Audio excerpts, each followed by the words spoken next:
ओम शांति 17 ଜାନୁଆରୀ 2025 ପ୍ରାତଃ ମୁରଲି ବାବା କହୁଛନ୍ତି, ମିଠେ ବଚ୍ଚେ, ତୁମେ ମାନେ ଭାରତର ଅତି ମୂଲ୍ୟବାନ ସେବକ ଅଟ। ତୁମକୁ ନିଜର ତନ, ଶରୀର, ମନ, ଧନ ଦ୍ୱାରା ଶ୍ରୀମତ ଆଧାରରେ ଏହାକୁ ରାମ ରାଜ୍ୟ କରିବାକୁ ହେବ। ତୁମେ ମାନେ ଭାରତର ଅତି ମୂଲ୍ୟବାନ ସେବକ ଅଟ। ତୁମକୁ ନିଜର ତନ, ଶରୀର, ମନ, ଧନ ଦ୍ୱାରା ଶ୍ରୀମତ ଆଧାରରେ ଏହାକୁ ରାମ ରାଜ୍ୟ କରିବାକୁ ହେବ। ପ୍ରଶ୍ନ, ସଚ୍ଚା ଅଲୌକିକ ସେବା କ'ଣ, ଯାହାକି ବର୍ତ୍ତମାନ ତୁମେ ପିଲାମାନେ ହିଁ କରୁଛ? ସଚ୍ଚା ଅଲୌକିକ ସେବା କ'ଣ, ଯାହାକି ବର୍ତ୍ତମାନ ତୁମେ ପିଲାମାନେ ହିଁ କରୁଛ? ଉତ୍ତର, ତୁମେ ସନ୍ତାନମାନେ ଗୁପ୍ତ ରୀତିରେ ଶ୍ରୀମତ ଆଧାରରେ ପାବନ ଭୂମି ସୁଖଧାମର ସ୍ଥାପନା କରୁଛ। ଏହା ହିଁ ହେଉଛି ଭାରତର ସଚ୍ଚା ଅଲୌକିକ ସେବା। ତୁମେମାନେ ବେହଦ ପିତାଙ୍କର ଶ୍ରୀମତ ଅନୁସାରେ ସମସ୍ତଙ୍କୁ ରାବଣର ଜେଲରୁ ମୁକ୍ତ କରୁଛ। ସେଥିପାଇଁ ତୁମେ ନିଜେ ପବିତ୍ର ହୋଇ ଅନ୍ୟମାନଙ୍କୁ ପବିତ୍ର କରୁଛ। ଗୀତ, ନୟନହୀନ को राह दिखाओ प्रभु जी। ओम शांति। हे प्रभु, ଈଶ୍ୱର ପରମାତ୍ମା କହିବା ଆଉ ପିତା କହିବାରେ କେତେ ଅନ୍ତର ରହିଛି। ହେ ଈଶ୍ୱର, ହେ ପ୍ରଭୁ କହିବା ଦ୍ୱାରା କେତେ ସମ୍ମାନ ରହିଥାଏ। ଆଉ ପୁଣି ତାଙ୍କୁ ପିତା କହିଥାନ୍ତି। ତେବେ ପିତା ଅକ୍ଷର ବହୁତ ସାଧାରଣ। ପିତା ତ ଅନେକ ଅଛନ୍ତି। ପ୍ରାର୍ଥନାରେ ମଧ୍ୟ କହିଥାନ୍ତି, ହେ ପ୍ରଭୁ, ହେ ଈଶ୍ୱର। ବାବା କାହିଁକି କହନ୍ତି ନାହିଁ? ସିଏ ତ ପରମ ପିତା ଅଟନ୍ତି ନା। କିନ୍ତୁ ବାବା ଶବ୍ଦ କହିବା ଦ୍ୱାରା ଦୁନିଆରେ ସାଧାରଣ ଭାବି ନେଉଛନ୍ତି, କିନ୍ତୁ ପରମାତ୍ମା ଶବ୍ଦ ଶ୍ରେଷ୍ଠ ହୋଇଯାଉଛି। ଡାକିଥାନ୍ତି, ହେ ପ୍ରଭୁ, ନୟନହୀନକୁ ରାହ ବତାଓ। ଆତ୍ମାମାନେ କହୁଛନ୍ତି, ବାବା, ଆମକୁ ମୁକ୍ତି ଜୀବନ ମୁକ୍ତିର ରାସ୍ତା ଦେଖାଅ। ପ୍ରଭୁ ଅକ୍ଷର କେତେ ଉଚ୍ଚ, ପିତା ଶବ୍ଦ ସାଧାରଣ ଅଟେ। ଏଠାରେ ତୁମେ ଜାଣୁଛ ଯେ ବାବା ଆସି ବୁଝାଉଛନ୍ତି। ଲୌକିକ ରୀତିରେ ତ ପିତା ଅନେକ ଅଛନ୍ତି, ଡାକୁଛନ୍ତି ମଧ୍ୟ, ତୁମେ ମାତା ପିତା। କେତେ ସାଧାରଣ ଅକ୍ଷର ଅଟେ। ଈଶ୍ୱର ବା ପ୍ରଭୁ କହିଲେ ଭାବିଥାନ୍ତି ଯେ ସିଏ କ'ଣ ନ କରିପାରନ୍ତି। ଏବେ ତୁମେ ସନ୍ତାନମାନେ ଜାଣିଛ ଯେ ପିତା ଆସିଛନ୍ତି। ବାବା ବହୁତ ଶ୍ରେଷ୍ଠ ଓ ସହଜ ରାସ୍ତା ଦେଖାଉଛନ୍ତି। ବାବା କହୁଛନ୍ତି, ମୋର ସନ୍ତାନମାନେ, ତୁମେମାନେ ରାବଣର ମତରେ ଚାଲି କାମ ଅଗ୍ନିରେ ଜଳି ଭସ୍ମୀଭୂତ ହୋଇଯାଇଛ। ଏବେ ମୁଁ ତୁମକୁ ପବିତ୍ର କରି ଘରକୁ ନେବା ପାଇଁ ଆସିଛି। ବାବାଙ୍କୁ ଏଇଥିପାଇଁ ଡାକିଥାନ୍ତି ଯେ ଆସି ପତିତରୁ ପବିତ୍ର କର। ବାବା କହୁଛନ୍ତି, ମୁଁ ତୁମର ସେବା ପାଇଁ ଆସିଛି। ତୁମେ ସନ୍ତାନମାନେ ମଧ୍ୟ ଭାରତର ଅଲୌକିକ ସେବାରେ ରହିଛ, ଯେଉଁ ସେବା ତୁମ ବିନା ଆଉ କେହି କରିପାରିବେ ନାହିଁ। ତୁମେ ଭାରତ ପାଇଁ ହିଁ କରୁଛ। ଶ୍ରୀମତ ଆଧାରରେ ପବିତ୍ର ହୋଇ ଭାରତକୁ ପବିତ୍ର କରୁଛ। ବାପୁ ଗାନ୍ଧୀଜୀଙ୍କର ମଧ୍ୟ ଆଶା ଥିଲା ଯେ ଭାରତ ରାମ ରାଜ୍ୟ ହେଉ, କିନ୍ତୁ କେହି ମନୁଷ୍ୟ ତ ରାମ ରାଜ୍ୟ ତିଆରି କରିପାରିବେ ନାହିଁ। ନହେଲେ ପ୍ରଭୁଙ୍କୁ ପତିତ ପାବନ କହି କାହିଁକି ଡାକନ୍ତେ? ଏବେ ତୁମ ସନ୍ତାନମାନଙ୍କର ଭାରତ ପାଇଁ କେତେ ପ୍ରେମ ରହିଛି। ତୁମେ ହିଁ ତ ଖାସ୍ ଭାରତର ଓ ସାଧାରଣ ରୂପେ ସାରା ଦୁନିଆର ପ୍ରକୃତ ସେବା କରୁଛ। ତୁମେ ଜାଣିଛ ଯେ ବାବା ଭାରତକୁ ପୁନର୍ବାର ରାମ ରାଜ୍ୟ କରୁଛନ୍ତି, ଯାହାକି ବାପୁଜୀ ଚାହୁଁଥିଲେ। ସିଏ ଭାରତର ବାପୁଜୀ ଥିଲେ, କିନ୍ତୁ ଇଏ ବେହଦର ଅର୍ଥାତ୍ ସାରା ବିଶ୍ୱର ବାପୁଜୀ ଅଟନ୍ତି। ଇଏ ବେହଦର ସେବା କରୁଛନ୍ତି। ଏ କଥା ତୁମେ ପିଲାମାନେ ହିଁ ଜାଣିଛ। ତୁମମାନଙ୍କ ମଧ୍ୟରେ ବି କ୍ରମାନୁସାରେ ଏହି ନିଶା ରହୁଛି କି ଆମେ ରାମ ରାଜ୍ୟ ସ୍ଥାପନ କରିବୁ। ସରକାରଙ୍କର ତୁମେ ସେବକ ଅଟ। ତୁମେ ଦୈବୀ ସରକାର ତିଆରି କରୁଛ। ତୁମର ଭାରତ ପାଇଁ କେତେ ଗର୍ବ ରହିଛି। ତୁମେ ଜାଣିଛ ଯେ ଏହା ସତ୍ୟ ଯୁଗରେ ପବିତ୍ର ଭୂମି ଥିଲା, ଏବେ ପତିତ ହୋଇଯାଇଛି। ତୁମେ ଜାଣିଛ ଏବେ ଆମେ ଗୁପ୍ତରେ ବାବାଙ୍କ ଦ୍ୱାରା ପୁନର୍ବାର ପାବନ ଭୂମି ବା ସୁଖଧାମ ତିଆରି କରୁଛୁ। ଆମକୁ ଶ୍ରୀମତ ମଧ୍ୟ ଗୁପ୍ତରେ ମିଳୁଛି। ତୁମେ ଭାରତ ସରକାର ପାଇଁ ହିଁ କରୁଛ। ତୁମେ ଶ୍ରୀମତ ଅନୁସାରେ ଭାରତର ସର୍ବୋଚ୍ଚ ସେବା ନିଜର ତନ, ମନ, ଧନ ଦ୍ୱାରା କରୁଛ। କଂଗ୍ରେସୀମାନେ କେତେ ଥର ଜେଲ ଆଦି ଗଲେ। ତୁମକୁ ତ ଜେଲ ଆଦିକୁ ଯିବାର ଦରକାର ନାହିଁ। ତୁମର ତ ଏହା ହେଉଛି ରୁହାନୀ କଥା। ତୁମର ଲଢ଼େଇ ମଧ୍ୟ 5 ବିକାର ରୂପୀ ରାବଣ ସହିତ ହେଉଛି, ଯେଉଁ ରାବଣର ସାରା ପୃଥିବୀ ଉପରେ ଏବେ ରାଜତ୍ୱ ଚାଲିଛି। ଏହା ହେଉଛି ତୁମର ସେନାବାହିନୀ। ଲଙ୍କା ତ ଗୋଟିଏ ଛୋଟ ଦ୍ୱୀପ ଅଟେ। ଏହି ସୃଷ୍ଟି ହେଉଛି ବେହଦର ଦ୍ୱୀପ। ତୁମେ ବେହଦ ବାବାଙ୍କର ଶ୍ରୀମତ ଅନୁସାରେ ସମସ୍ତଙ୍କୁ ରାବଣର ଜେଲରୁ ମୁକ୍ତ କରୁଛ। ଏହା ତ ତୁମେ ଜାଣୁଛ ଯେ ଏହି ପତିତ ଦୁନିଆର ବିନାଶ ତ ହେବାର ଅଛି। ତୁମ୍ଭେମାନେ ଶିବ ଶକ୍ତି ଅଟ। ଏହି ଗୋପମାନେ ମଧ୍ୟ ଶିବ ଶକ୍ତି ଅଟନ୍ତି। ତୁମେ ଗୁପ୍ତ ରୀତିରେ ଭାରତର ବହୁତ ବଡ଼ ସେବା କରୁଛ। ଭବିଷ୍ୟତରେ ଏହି ବିଷୟ ସମସ୍ତଙ୍କୁ ଜଣାପଡ଼ିବ। ତୁମର ହେଉଛି ଶ୍ରୀମତ ଅନୁସାରେ ରୁହାନୀ ସେବା। ତୁମେ ଗୁପ୍ତ ଅଟ। ଦେଶର ସରକାର ଏହା ଜାଣେ ନାହିଁ ଯେ ଏହି ବ୍ରହ୍ମା କୁମାର କୁମାରୀମାନେ ନିଜର ତନ ମନ ଧନ ଦ୍ୱାରା ଭାରତକୁ ସର୍ବଶ୍ରେଷ୍ଠ ସତ୍ୟଖଣ୍ଡରେ ପରିଣତ କରୁଛନ୍ତି।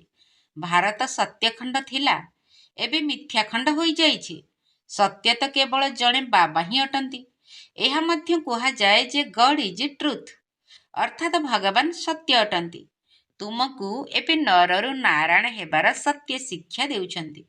ବାବା କହୁଛନ୍ତି, କଳ୍ପ ପୂର୍ବେ ମଧ୍ୟ ତୁମକୁ ନରରୁ ନାରାୟଣ କରିଥିଲି।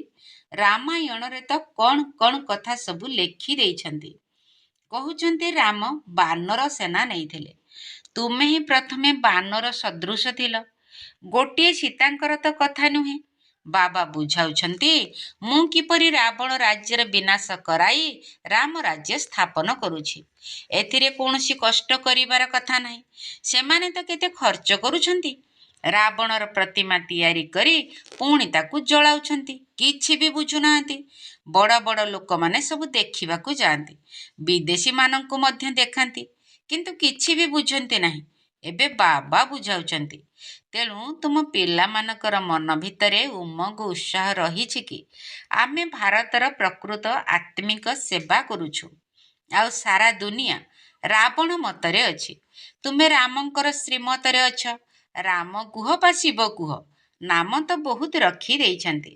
ତୁମେ ସନ୍ତାନମାନେ ଶ୍ରୀମତକୁ ଅନୁସରଣ କରୁଥିବା ଭାରତର ଅତି ମୂଲ୍ୟବାନ ସେବକ ଅଟ। କହୁଛନ୍ତି ଯେ ହେ ପତିତ ପାବନ, ଆସି ଆମକୁ ପବିତ୍ର କର। ତୁମେ ଜାଣିଛ ଯେ ସତ୍ୟ ଯୁଗରେ ଆମକୁ କେତେ ସୁଖ ମିଳୁଛି, ଅଚଳାଚଳ ସମ୍ପତ୍ତି ମିଳୁଛି। ସେଠାରେ ମୋଟାମୋଟି ଆୟୁଷ ମଧ୍ୟ କେତେ ଅଧିକ ରହିଥାଏ। ସେମାନେ ସମସ୍ତେ ଯୋଗୀ ଅଟନ୍ତି, ଆଉ ଏଠାରେ ସମସ୍ତେ ଭୋଗୀ ଅଟନ୍ତି। ସେମାନେ ପାବନ, ଏମାନେ ପତିତ। କେତେ ରାତି ଦିନର ଅନ୍ତର ରହିଛି। କୃଷ୍ଣକୁ ମଧ୍ୟ ଯୋଗୀ କହୁଛନ୍ତି, ମହାତ୍ମା ମଧ୍ୟ କହୁଛନ୍ତି, କିନ୍ତୁ ସିଏ ତ ପ୍ରକୃତ ସତ୍ୟ ମହାତ୍ମା ଅଟନ୍ତି। ତାଙ୍କର ତ ମହିମାରେ ଗାୟନ କରାଯାଏ, ସର୍ବଗୁଣ ସମ୍ପନ୍ନ। କାରଣ ତାଙ୍କର ଆତ୍ମା ଓ ଶରୀର ଉଭୟ ପବିତ୍ର ଅଟେ।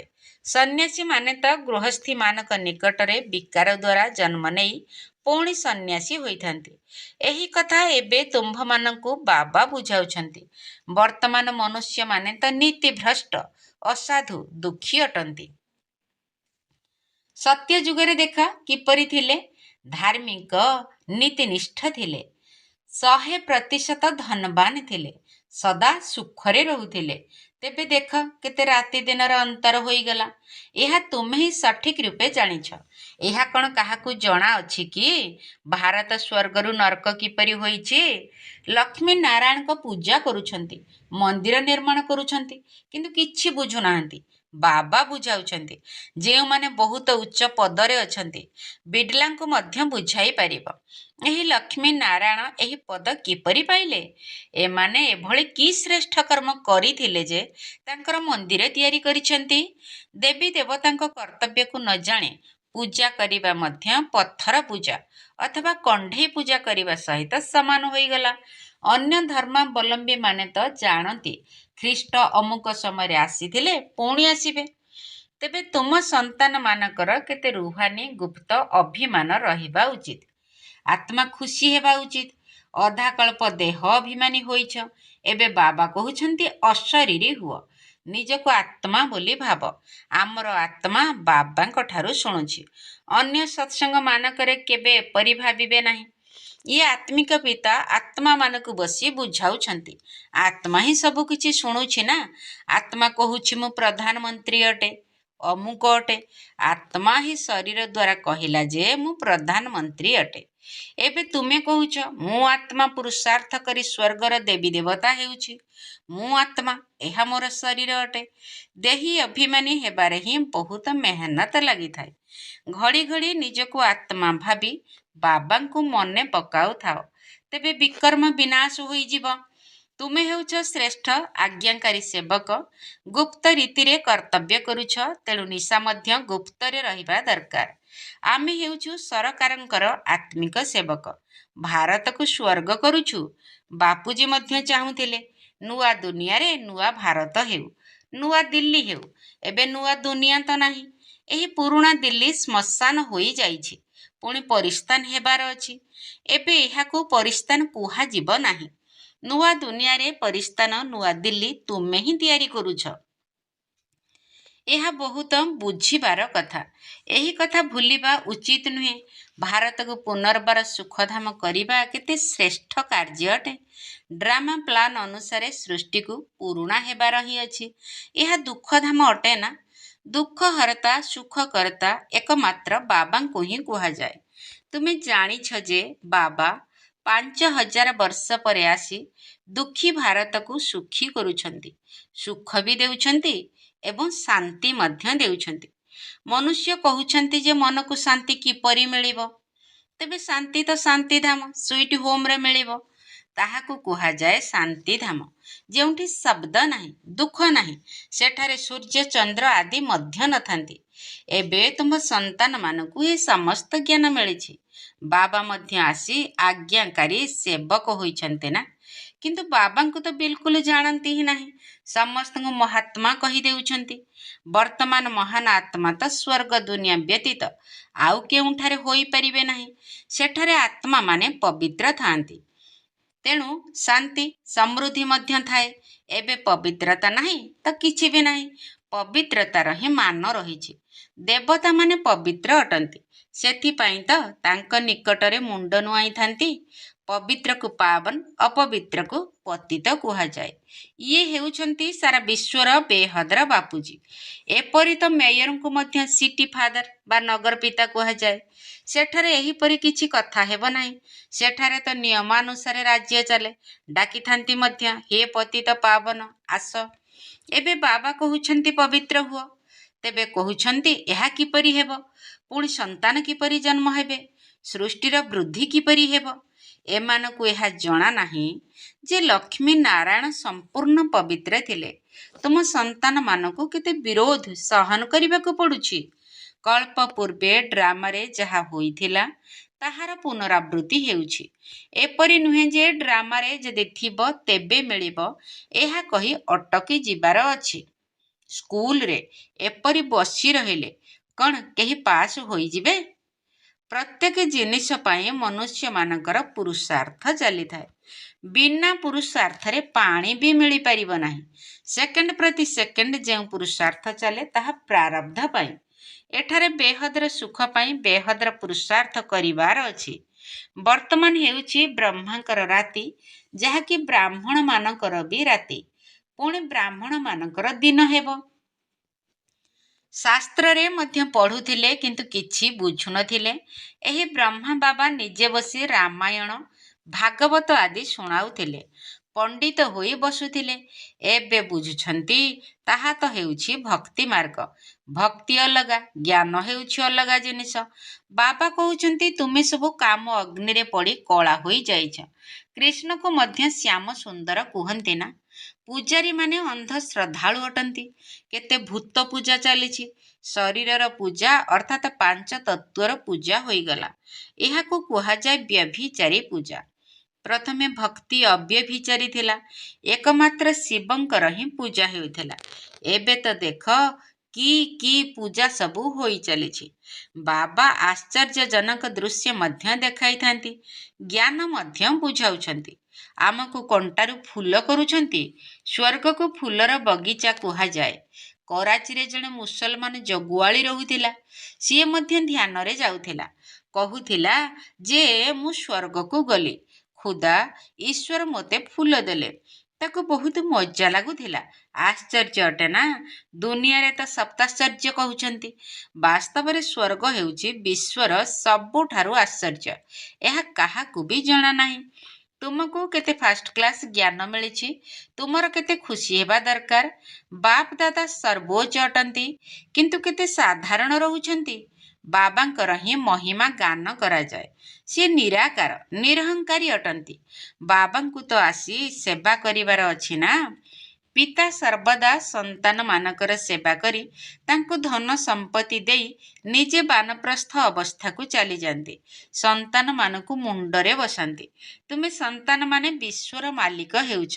ସୁଇଟ୍ ହୋମ୍କୁ ଯାଇ ପୁଣି ଆସି ସୁଇଟ୍ ରାଜପଦ ନେବ। ବାବା କହୁଛନ୍ତି, ମୁଁ ତ ରାଜା ହେବି ନାହିଁ। ପ୍ରକୃତ ନିଷ୍କାମ ସେବାଧାରୀ ତ ଏକମାତ୍ର ବାବା ହିଁ ଅଟନ୍ତି। ତେବେ ସନ୍ତାନମାନଙ୍କର କେତେ ଖୁସି ରହିବା ଉଚିତ। କିନ୍ତୁ ମାୟା ଭୁଲାଇ ଦେଉଛି। ଏତେ ଶ୍ରେଷ୍ଠ ବାପ ଦାଦାଙ୍କୁ କ'ଣ ଭୁଲିଯିବା ଉଚିତ କି?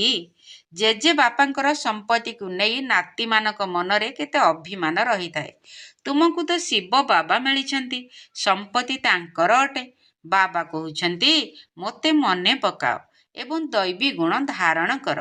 ଆସୁରୀ ଗୁଣକୁ ବାହାର କରିଦେବା ଉଚିତ। ଗାଉଛନ୍ତି ମଧ୍ୟ, ମୁଁ ନିର୍ଗୁଣ, ମୋର କିଛି ଗୁଣ ନାହିଁ। ଗୋଟିଏ ନିର୍ଗୁଣ ସଂସ୍ଥା ମଧ୍ୟ ରହିଛି। ଏବେ ଏହାର ଅର୍ଥ ତ କେହି ବୁଝି ନାହାନ୍ତି। ନିର୍ଗୁଣ ଅର୍ଥାତ୍ କିଛି ଗୁଣ ନାହିଁ। କିନ୍ତୁ ସେମାନେ କ'ଣ ଏକଥା ବୁଝିଛନ୍ତି? ତୁମ ସନ୍ତାନମାନଙ୍କୁ ବାବା ଗୋଟିଏ କଥା ବୁଝାଉଛନ୍ତି। କୁହ, ଆମେ ତ ଭାରତର ସେବାରେ ଅଛୁ। ଯିଏ ସମସ୍ତଙ୍କର ବାପୁଜୀ ଅଟନ୍ତି, ଆମେ ତାଙ୍କର ଶ୍ରୀମତରେ ଚାଲୁଛୁ। ଶ୍ରୀମତ ଭଗବତ ଗୀତାର ଗାୟନ ରହିଛି। ଆଚ୍ଛା, ମିଠା ମିଠା ଶିଖିଲ ଦେ ସନ୍ତାନମାନଙ୍କ ପ୍ରତି ମାତା ପିତା ବାପ ଦାଦାଙ୍କର ମଧୁର ସ୍ନେହ ସମ୍ପନ୍ନ ଶୁଭେଚ୍ଛା ଏବଂ ସୁପ୍ରଭାତ। ଆତ୍ମିକ ପିତାଙ୍କର ଆତ୍ମିକ ସନ୍ତାନମାନଙ୍କୁ ନମସ୍ତେ। ଆମ ଆତ୍ମିକ ସନ୍ତାନମାନଙ୍କର ଆତ୍ମିକ ବାପ ଦାଦାଙ୍କୁ ନମସ୍ତେ, ନମସ୍ତେ, ନମସ୍ତେ ଏବଂ ସୁପ୍ରଭାତ। ଧାରଣା ପାଇଁ ମୁଖ୍ୟ ସାର ପ୍ରଥମ ପଏଣ୍ଟ।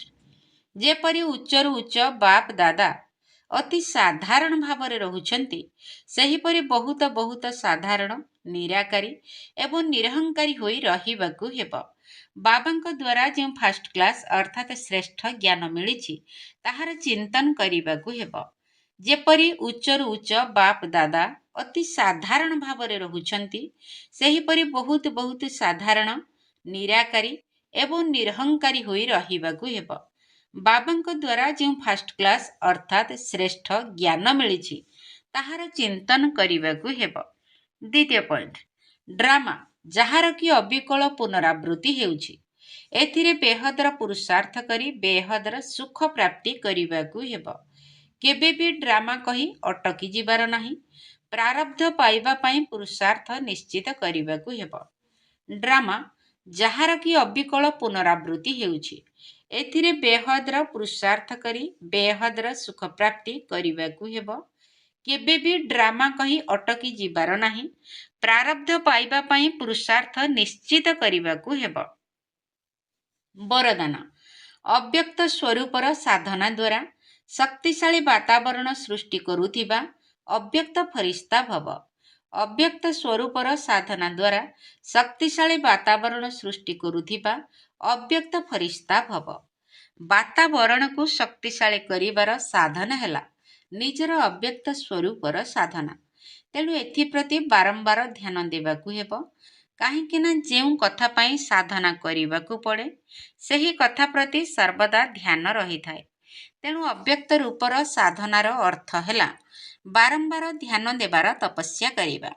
ସେଥିପାଇଁ ଅବ୍ୟକ୍ତ ଫରିସ୍ତା ଭବର ବରଦାନକୁ ସ୍ମୃତିରେ ରଖି ଶକ୍ତିଶାଳୀ ବାୟୁମଣ୍ଡଳ ସୃଷ୍ଟି କରିବାର ତପସ୍ୟା କର। ଏହାଦ୍ୱାରା ତୁମ ସମ୍ମୁଖକୁ ଯିଏ ବି ଆସିବ, ସେ ବ୍ୟକ୍ତ ଏବଂ ବ୍ୟର୍ଥ କଥାବାର୍ତ୍ତା ଠାରୁ ଊର୍ଦ୍ଧ୍ୱକୁ ଚାଲିଯିବ। ସ୍ଲୋଗାନ, ସର୍ବଶକ୍ତିମାନ ବାବାଙ୍କୁ ପ୍ରତ୍ୟକ୍ଷ କରିବା ପାଇଁ ନିଜର ଏକାଗ୍ରତାର ଶକ୍ତିକୁ ବଢ଼ାଅ। ସର୍ବଶକ୍ତିମାନ ବାବାଙ୍କୁ ପ୍ରତ୍ୟକ୍ଷ କରିବା ପାଇଁ ନିଜର ଏକାଗ୍ରତାର ଶକ୍ତିକୁ ବଢ଼ାଅ। ଆଜିର ଅବ୍ୟକ୍ତ ଇଶାରା, ନିଜର ଶକ୍ତିଶାଳୀ ସଂକଳ୍ପ ଦ୍ୱାରା ସୂକ୍ଷ୍ମ ଶକ୍ତି ପ୍ରଦାନ କରିବାର ସେବା କର। ନିଜର ଶକ୍ତିଶାଳୀ ସଂକଳ୍ପ ଦ୍ୱାରା ସୂକ୍ଷ୍ମ ଶକ୍ତି ପ୍ରଦାନ କରିବାର ସେବା କର। ଯେପରି ନିଜର ସ୍ଥୂଳ କାର୍ଯ୍ୟକ୍ରମଗୁଡ଼ିକୁ ଦିନଚର୍ଯ୍ୟା ମୁତାବକ ନିର୍ଦ୍ଧାର୍ଯ୍ୟ କରୁଛ, ସେହିପରି ନିଜର ମାନସିକ ସମର୍ଥ ସ୍ଥିତିର କାର୍ଯ୍ୟକ୍ରମକୁ ମଧ୍ୟ ନିର୍ଦ୍ଧାର୍ଯ୍ୟ କର। କାହିଁକି ନା ଯେତେ ଯେତେ ତୁମେ ନିଜର ମନ ବୁଦ୍ଧିକୁ ସମର୍ଥ ସଂକଳ୍ପରେ ବ୍ୟସ୍ତ ରଖିବ, ସେହି ଅନୁସାରେ ମନକୁ ଅପସେଟ୍ ହେବା ପାଇଁ ଅର୍ଥାତ୍ ହଲଚଲ ହେବା ପାଇଁ ମଧ୍ୟ ସମୟ ମିଳିବ ନାହିଁ। ତେବେ ମନ ଯଦି ସର୍ବଦା ସେଟ୍ ରହିଥିବ ଅର୍ଥାତ୍ ଏକାଗ୍ର ରହିଥିବ, ତେବେ ତାହା ଦ୍ୱାରା ଆପେ ଆପେ ଚାରିଆଡ଼େ ଶୁଦ୍ଧ ପ୍ରକମ୍ପନ ଖେଳି ଯାଇଥାଏ ଏବଂ ଆପେ ଆପେ ସେବା ହୋଇଥାଏ। ଓମ୍ ଶାନ୍ତି।